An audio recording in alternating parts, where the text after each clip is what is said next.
ସାଙ୍ଗ ମାନେ ଗଞ୍ଜାମ ଜିଲ୍ଲା ହେଉଛି ଏକ ଏମିତି ଜିଲ୍ଲା ଯାହା ତାର ଅପରୂପ ସାଗର, ପର୍ବତ, ଜଳପ୍ରପାତ ଓ ମନୋରମ ମନ୍ଦିର ମାନଙ୍କ ପାଇଁ ପ୍ରସିଦ୍ଧ। ଏହାର ପ୍ରତ୍ୟେକ ସ୍ଥାନରେ ରହିଛି ପ୍ରକୃତିର ଅପୂର୍ବ ସୌନ୍ଦର୍ଯ୍ୟ ଓ ଐତିହ୍ୟର ଗାଥା। ଆଜିର ଏହି ଭିଡିଓ ମାଧ୍ୟମରେ ଗଞ୍ଜାମ ଜିଲ୍ଲାର 20ଟି ପ୍ରସିଦ୍ଧ ପର୍ଯ୍ୟଟନ ସ୍ଥଳୀ ବିଷୟରେ ଆପଣମାନେ ଜାଣିବାକୁ ପାଇବେ। ଏ ଭିଡିଓଟିକୁ ଶେଷ ପର୍ଯ୍ୟନ୍ତ ଦେଖନ୍ତୁ। ଆମ ଓଡ଼ିଶାର କେତେ ଭଲ ଭଲ ପର୍ଯ୍ୟଟନ ସ୍ଥଳ ସବୁ ଅଛି। ଆପଣମାନେ ଓଡ଼ିଶା ବାହାରକୁ ବୁଲିବାକୁ ବି ଯିବାକୁ ଭୁଲିଯିବେ। ଆପଣଙ୍କ ପରିବାର ଓ ସାଙ୍ଗ ସାଥୀଙ୍କ ସାଙ୍ଗରେ ଗଞ୍ଜାମ ଯିବାକୁ ପ୍ଲାନିଂ କରୁଥିଲେ ତାହେଲେ ଭିଡିଓଟି ଆପଣଙ୍କୁ ବହୁତ ହେଲ୍ପଫୁଲ ହେବ ବୋଲି ଆଶା କରୁଛି। ଜୟ ଜଗନ୍ନାଥ ସାଙ୍ଗମାନେ, ନମସ୍କାର। ମୁଁ ସୁଚିତ୍ରା ଆପଣମାନଙ୍କୁ ସ୍ୱାଗତ କରୁଛି ମୋର ଆଉ ଏକ ନୂଆ ଭିଡିଓକୁ। ଭିଡିଓଟି ଭଲ ଲାଗିଲେ ଲାଇକ୍, ସବସ୍କ୍ରାଇବ କରିଦେବେ, ବେଲ୍ ଆଇକନ ପ୍ରେସ୍ କରିଦେବେ। ନମ୍ବର 1 ରେ ଅଛି ତାରାତାରିଣୀ ମନ୍ଦିର। ତାରାତାରିଣୀ ମନ୍ଦିର ଗଞ୍ଜାମ ଜିଲ୍ଲାର ଗୋଟିଏ ପ୍ରସିଦ୍ଧ ଧାର୍ମିକ ସ୍ଥଳ। ଏହି ମନ୍ଦିର ଏକ ପ୍ରାଚୀନ ଶକ୍ତିପୀଠ ଭାବରେ ପରିଚିତ, ଯେଉଁଠାରେ ଦେବୀ ତାରା ଓ ତାରିଣୀଙ୍କୁ ଏକା ସାଥିରେ ପୂଜା କରାଯାଏ। ମନ୍ଦିରଟି ଗୋଟିଏ ଉଚ୍ଚ ପର୍ବତ ଶିଖର ଉପରେ ଅବସ୍ଥିତ, ଯେଉଁଠାରୁ ଆପଣମାନେ ଋଷିକୁଲ୍ୟା ନଦୀ ଓ ଚାରିପାଖର ସୁନ୍ଦର ପ୍ରକୃତିକୁ ଉପଭୋଗ କରିପାରିବେ। ପ୍ରତିବର୍ଷ ହଜାର ହଜାର ଭକ୍ତ ଏଠାକୁ ଆସନ୍ତି ଦେବୀ ଦର୍ଶନ କରିବା ପାଇଁ। ତାରାତାରିଣୀ ମନ୍ଦିର ବ୍ରହ୍ମପୁର ସହର ଠାରୁ ପ୍ରାୟ 35 କିଲୋମିଟର ଦୂରରେ ଅବସ୍ଥିତ। ଏଠାକାର ଶାନ୍ତିପୂର୍ଣ୍ଣ ପରିବେଶ, ପ୍ରକୃତିର ସୌନ୍ଦର୍ଯ୍ୟ ଓ ଦେବୀଙ୍କ ଦିବ୍ୟ ମହାତ୍ମ୍ୟ ଆପଣମାନଙ୍କୁ ସୁନ୍ଦର ଅନୁଭୂତି ଦେବ। ମନ୍ଦିରକୁ ଯିବା ପାଇଁ ଗାଡି ଚଳାଚଳ ରାସ୍ତା ଓ ରୋପ ୱେର ସୁବିଧା ରହିଛି। 2ରେ ମହୁରୀ କାଲୁଆ ମନ୍ଦିର। ଏହି ପବିତ୍ର ମନ୍ଦିରଟି ବ୍ରହ୍ମପୁର ସହର ଠାରୁ ପ୍ରାୟ 17 କିଲୋମିଟର ଦୂରରେ ରହିଛି।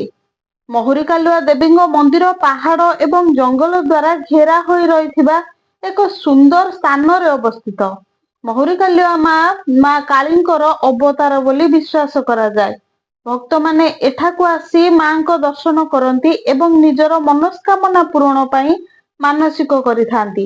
ନବରାତ୍ରି ଓ ଦୁର୍ଗା ପୂଜାରେ ଏଠାରେ ପ୍ରବଳ ଭିଡ଼ ହୋଇଥାଏ। ମନ୍ଦିରର ଶାନ୍ତ ଓ ଧ୍ୟାନମୟ ପରିବେଶ ଦର୍ଶନାର୍ଥୀଙ୍କୁ ଆକୃଷ୍ଟ କରେ। ଏଠାକୁ ଆପଣମାନେ ବ୍ରହ୍ମପୁର ଷ୍ଟେସନରୁ ବସ୍ କିମ୍ବା ଟ୍ୟାକ୍ସି ଟ୍ରେନରେ ପହଞ୍ଚି ପାରିବେ। ନମ୍ବର 3ରେ ରହିଲା ଗୋପାଳପୁର ସି ବିଚ୍। ଏହି ଗୋପାଳପୁର ସି ବିଚ୍ ଗଞ୍ଜାମ ଜିଲ୍ଲାର ଏକ ଲୋକପ୍ରିୟ ପର୍ଯ୍ୟଟନ ସ୍ଥଳୀ ଭାବରେ ଗୋଟିଏ। ଏଠାକାର ସ୍ୱଚ୍ଛ ଜଳରାଶି ଓ ସୂର୍ଯ୍ୟୋଦୟ ଓ ସୂର୍ଯ୍ୟାସ୍ତ ସମୟର ଦୃଶ୍ୟ ଆପଣମାନଙ୍କର ମନକୁ ମନ୍ତ୍ରମୁଗ୍ଧ କରିବ। ପୁରାତନ ସମୟରେ ଗୋପାଳପୁର ଏକ ଗୁରୁତ୍ୱପୂର୍ଣ୍ଣ ବନ୍ଦର ଥିଲା, ଯେଉଁଠାରେ ଭାରତର ବିଭିନ୍ନ ସ୍ଥାନ ଓ ଦକ୍ଷିଣ ଏସିଆ ଦେଶମାନଙ୍କ ସହ ବ୍ୟାପାର ବାଣିଜ୍ୟ ହେଉଥିଲା। ବର୍ତ୍ତମାନ ସମୟରେ ଏହି ସ୍ଥାନଟି ଏକ ସୁନ୍ଦର ପର୍ଯ୍ୟଟନ ସ୍ଥଳ ଭାବରେ ପରିଚିତ ହୋଇଛି। ନିଜ ପରିବାର ସାଙ୍ଗସାଥୀଙ୍କ ସହିତ ସମୟ ବିତାଇବା ପାଇଁ ଏହା ଏକ ଉପଯୁକ୍ତ ସ୍ଥାନ। ପ୍ରତିବର୍ଷ ଏଠାରେ ଗୋପାଳପୁର ବିଚ୍ ଫେଷ୍ଟିଭାଲ ଧୁମଧାମରେ ପାଳନ କରାଯାଏ। ସାଂସ୍କୃତିକ କାର୍ଯ୍ୟକ୍ରମ, ସଙ୍ଗୀତ, ନୃତ୍ୟ ଓ ସ୍ଥାନୀୟ ଖାଦ୍ୟର ଆନନ୍ଦ ମିଳେ। ବ୍ରହ୍ମପୁର ସହର ଠାରୁ ଏହି ସ୍ଥାନର ଦୂରତା 16 କିଲୋମିଟର। ନମ୍ବର 4ରେ ଆର୍ଯ୍ୟପଲ୍ଲୀ ବିଚ୍। ଏହି ବିଚ୍ ବ୍ରହ୍ମପୁର ସହର ଠାରୁ ପ୍ରାୟ 31 କିଲୋମିଟର ଦୂରରେ ଅବସ୍ଥିତ। ଏହି ସମୁଦ୍ର ତଟ ଗୋପାଳପୁର ବିଚ୍ ଠାରୁ ଅଧିକ ଶାନ୍ତ ଓ ପ୍ରାକୃତିକ ରୂପରେ ଆକର୍ଷଣୀୟ। ଏଠାକାର ସୂର୍ଯ୍ୟୋଦୟ ଏବଂ ସୂର୍ଯ୍ୟାସ୍ତ ସମୟର ଦୃଶ୍ୟ ପର୍ଯ୍ୟଟକମାନଙ୍କ ମନ ମୋହି ନେଇଥାଏ। ଆର୍ଯ୍ୟପଲ୍ଲୀ ବିଚରେ ଆପଣମାନେ ପିକନିକ୍, ଫଟୋଗ୍ରାଫି ପାଇଁ ସୁନ୍ଦର ସ୍ଥାନ ପାଇପାରିବେ। ଆର୍ଯ୍ୟପଲ୍ଲୀ ସମୁଦ୍ର ତଟରେ ଅଧିକ ଭିଡ଼ ହେଉନଥିବାରୁ ଏହା ପ୍ରକୃତି ପ୍ରେମୀ ଓ ଶାନ୍ତି ପ୍ରିୟ ଲୋକମାନଙ୍କ ପାଇଁ ଉପଯୁକ୍ତ ସ୍ଥାନ। ଯଦି ଆପଣମାନେ ଗଞ୍ଜାମ ଜିଲ୍ଲା ବୁଲିବାକୁ ଯାଉଛନ୍ତି ତାହେଲେ ଆର୍ଯ୍ୟପଲ୍ଲୀ ସି ବିଚ୍ କୁ ନିଶ୍ଚିନ୍ତ ବୁଲିବାକୁ ଯାଆନ୍ତୁ। ନମ୍ବର 5 ନିର୍ମଳଝର।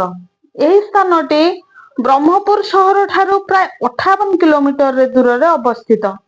ଏହି ଜାଗାଟି ଅତ୍ୟନ୍ତ ଶାନ୍ତ ପରିବେଶ। ଏଠାରେ ପ୍ରକୃତି ଓ ଆଧ୍ୟାତ୍ମିକତା ଏକା ସହିତ ମିଶି ରହିଛି।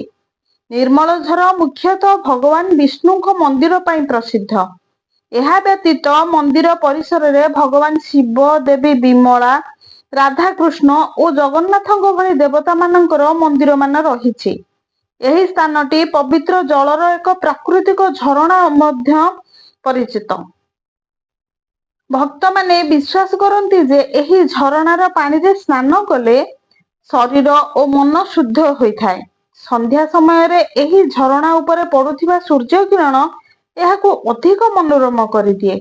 ଏଠାକୁ ଅନେକ ପର୍ଯ୍ୟଟକ ବୁଲିବାକୁ ଆସନ୍ତି। ନମ୍ବର 6ରେ ବ୍ୟାଘ୍ରଦେବୀ ମନ୍ଦିର। ଗଞ୍ଜାମ ଜିଲ୍ଲା ଭଞ୍ଜନଗରରେ ଅବସ୍ଥିତ କୁଲାଡଗଡ ଠାରେ ଥିବା ବ୍ୟାଘ୍ରଦେବୀଙ୍କ ମନ୍ଦିର ଭଞ୍ଜବଂଶୀୟ ରାଜାମାନଙ୍କର ଅନନ୍ୟ କୀର୍ତ୍ତି। ଏହା ଏକ ଅତ୍ୟନ୍ତ ପ୍ରାଚୀନ ଶକ୍ତିଶାଳୀ ମନ୍ଦିର, ଯେଉଁଠି ମା ବ୍ୟାଘ୍ରଦେବୀଙ୍କୁ ପୂଜା କରାଯାଏ। ମନ୍ଦିର ଚାରିପାଖରେ ପାହାଡ ଓ ଜଙ୍ଗଲ ଦ୍ୱାରା ଘେରି ହୋଇ ରହିଥିବାରୁ ପ୍ରକୃତିର ସୌନ୍ଦର୍ଯ୍ୟ ଓ ପରିବେଶ ପ୍ରକୃତି ପ୍ରେମୀ ମାନଙ୍କୁ ସୁନ୍ଦର ଅନୁଭୂତି ଦେଇଥାଏ।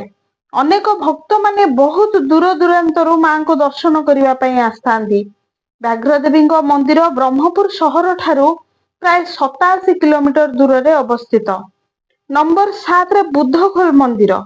ଏହି ମନ୍ଦିର ଗଞ୍ଜାମ ଜିଲ୍ଲାରେ ଅବସ୍ଥିତ ଏକ ପବିତ୍ର ସ୍ଥାନ ଅଟେ।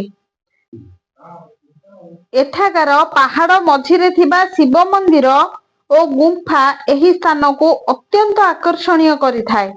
ମନ୍ଦିରରେ ମୁଖ୍ୟ ଦେବତା ହେଉଛନ୍ତି ଭଗବାନ ଶିବ, ଯେଉଁଠାରେ ଭଗବାନ ଶିବଙ୍କର ମହାଶିବରାତ୍ରି ବହୁତ ଧୁମଧାମରେ ପାଳନ କରାଯାଏ। ରାଜ୍ୟର ବିଭିନ୍ନ ସ୍ଥାନରୁ ଭକ୍ତ ଏଠାକୁ ଆସିଥାନ୍ତି। ବୁଦ୍ଧଖୋଲ ପାହାଡରେ ଥିବା ପ୍ରାଚୀନ ମନ୍ଦିର ଗୁମ୍ଫା ଗୁଡିକ ଏହାର ମୁଖ୍ୟ ଆକର୍ଷଣ। କୁହାଯାଏ କି ପୁରାତନ ସମୟରେ ଏହା ଋଷିମାନଙ୍କର ଧ୍ୟାନ ସ୍ଥଳ ଥିଲା। ବୁଦ୍ଧଖୋଲ ମନ୍ଦିର କେବଳ ଧାର୍ମିକ ସ୍ଥାନ ନୁହେଁ, ଏହି ସ୍ଥାନଟି ପ୍ରାକୃତିକ ଐତିହ୍ୟର ଏକ ସୁନ୍ଦର ସମନ୍ୱୟ।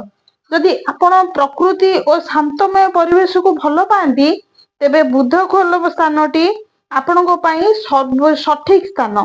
Number 8 birds island. Birds island ଗଞ୍ଜାମର ରମ୍ଭା ନିକଟରେ ଅବସ୍ଥିତ ଚିଲିକା ହ୍ରଦର ଏକ ଛୋଟ ଦ୍ୱୀପ। ପ୍ରତିବର୍ଷ ଶୀତ ଋତୁରେ ଦେଶ ଓ ବିଦେଶରୁ ଅସଂଖ୍ୟ ପ୍ରବାସୀ ପକ୍ଷୀମାନେ ଆସି ଏହି ସ୍ଥାନକୁ ଜୀବନ୍ତ କରିଥାନ୍ତି। ଏଠାରେ ଆପଣମାନେ ବିଭିନ୍ନ ପ୍ରକାରର ପକ୍ଷୀମାନଙ୍କୁ ଦେଖିପାରିବେ। ସକାଳ ଓ ସନ୍ଧ୍ୟା ବେଳେ ଏହି ପକ୍ଷୀମାନଙ୍କର କିଚିରିମିଚିରି ଶବ୍ଦ ଓ ଉଡିବା ଦୃଶ୍ୟ ପର୍ଯ୍ୟଟକମାନଙ୍କୁ ଏକ ଅବିସ୍ମରଣୀୟ ସ୍ମୃତି ଦେଇଥାଏ, ଅନୁଭୂତି ମଧ୍ୟ ଦେଇଥାଏ। ରମ୍ଭାରୁ ଆପଣମାନେ ବୋଟ ରାଇଡ କରି ବାର୍ଡସ ଆଇଲ୍ୟାଣ୍ଡକୁ ସହଜରେ ପହଞ୍ଚି ପାରିବେ। ମାତ୍ର 30 ମିନିଟର ବୋଟ ଯାତ୍ରା ମାଧ୍ୟମରେ ଆପଣମାନେ ଚିଲିକାର ପ୍ରାକୃତିକ ସୌନ୍ଦର୍ଯ୍ୟକୁ ଉପଭୋଗ କରିପାରିବେ। ନେଚର ଲଭର ଏବଂ ଫଟୋଗ୍ରାଫର ମାନଙ୍କ ପାଇଁ ସ୍ୱର୍ଗ ସଦୃଶ୍ୟ।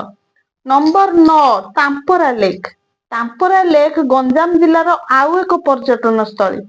ତାମ୍ପରା ଲେକ୍ ଗଞ୍ଜାମ ଜିଲ୍ଲାର ଛତ୍ରପୁର ଠାରେ ଅବସ୍ଥିତ। ଏଠାରେ ଆପଣମାନେ ବୋଟ ରାଇଡର ଭରପୁର ମଜା ନେଇପାରିବେ। ନିଜ ପରିବାର ଓ ସାଙ୍ଗସାଥୀଙ୍କ ସହିତ ସମୟ କଟାଇବା ପାଇଁ ଏକ ଉତ୍ତମ ସ୍ଥାନ। ହ୍ରଦକୁ ଲାଗି ରହିଥିବା ସବୁଜ ପରିବେଶ ଓ ସୁନ୍ଦର ପାର୍କ ଆପଣମାନଙ୍କୁ ଏକ ସୁନ୍ଦର ଅନୁଭୂତି ଦେବ। ସନ୍ଧ୍ୟା ସମୟରେ ଏହି ସ୍ଥାନର ଦୃଶ୍ୟ ଅତ୍ୟନ୍ତ ମନୋରମ ଦେଇଥାଏ। ଶୀତ ଋତୁରେ ଏଠାକୁ ଅନେକ ପ୍ରବାସୀ ପକ୍ଷୀ ଆସନ୍ତି, ଯାହା ଏହି ସ୍ଥାନକୁ ଅତ୍ୟନ୍ତ ଆକର୍ଷଣୀୟ କରିଥାଏ। ପ୍ରକୃତି ପ୍ରେମୀ ମାନଙ୍କ ପାଇଁ ଏହା ଏକ ସୁନ୍ଦର ସ୍ଥାନ। ବ୍ରହ୍ମପୁର ସହର ଠାରୁ ଏହି ଲେକ୍ର ଦୂରତା 24 କିଲୋମିଟର ଅଟେ। ନମ୍ବର 10ରେ ରହିଛି ନାରାୟଣୀ ଟେମ୍ପଲ। ନାରାୟଣୀ ମନ୍ଦିର ବ୍ରହ୍ମପୁରର ସହର ଠାରୁ ପ୍ରାୟ 71 କିଲୋମିଟର ଦୂରରେ ଅବସ୍ଥିତ। ଏଠାରେ ମା ନାରାୟଣୀଙ୍କୁ ଶକ୍ତିର ଦେବୀ ଭାବରେ ପୂଜା କରାଯାଏ। ମନ୍ଦିରଟି ପ୍ରାକୃତିକ ସୌନ୍ଦର୍ଯ୍ୟରେ ଘେରା। ପାହାଡ ଓ ଜଙ୍ଗଲ ଓ ଝରଣା ଏଠାକାର ଶୋଭାକୁ ଦ୍ୱିଗୁଣିତ କରିଥାଏ। ମାଙ୍କୁ ଦର୍ଶନ କଲେ ମନକୁ ଏକ ଅପୂର୍ବ ଶାନ୍ତି ଓ ଶକ୍ତିର ଅନୁଭୂତି ହୋଇଥାଏ। ପ୍ରତିବର୍ଷ ଏଠାରେ ଚୈତ୍ର ପୂର୍ଣ୍ଣିମା ଓ ଦୁର୍ଗା ପୂଜା ସମୟରେ ଭକ୍ତମାନଙ୍କର ଭିଡ ହୋଇଥାଏ। ଗଞ୍ଜାମ ଜିଲ୍ଲାର ନାରାୟଣୀ ମନ୍ଦିର ହେଉଛି ଭକ୍ତି, ଶକ୍ତି ଓ ପ୍ରକୃତିର ଏକ ଅଦ୍ଭୁତ ମିଶ୍ରଣ। ସାଙ୍ଗମାନେ, ଆଜି ଆମେ ଜାଣିଲେ ଗଞ୍ଜାମ ଜିଲ୍ଲାର 10ଟି ପର୍ଯ୍ୟଟନ ସ୍ଥଳୀ ବିଷୟରେ। ପାର୍ଟ 2ରେ ଆଉ 10ଟି ପର୍ଯ୍ୟଟନ ସ୍ଥଳୀ ବିଷୟରେ ଆପଣମାନେ ଜାଣିପାରିବେ। ଆଜି ପାଇଁ ଏତିକି। ପୁଣି ଦେଖାହବ ଆଉ ଏକ ନୂଆ ଭିଡିଓରେ। ଭିଡିଓଟି ଭଲ ଲାଗିଥିଲେ ଲାଇକ୍ କରିଦେବେ। ମୋ ଚ୍ୟାନେଲରେ ନୂଆ କରି ଭିଡିଓ ଦେଖୁଥିଲେ ସବସ୍କ୍ରାଇବ କରିବାକୁ ଭୁଲିବେନି। ବେଲ ଆଇକନ ପ୍ରେସ କରିଦେବେ। ଏମିତି ନୂଆ ନୂଆ ଭିଡିଓର ନୋଟିଫିକେସନ ଆପଣମାନଙ୍କ ପାଖକୁ ଚାଲିଯିବ। कमेंट रे जणाइबे गंजाम जिल्लार केउ जागाटी आपनको बहुत पसंद लागिला। रहुची पुणी देखा हबो आउ एक नुआ वीडियो रे। नमस्कार, जय जगन्नाथ।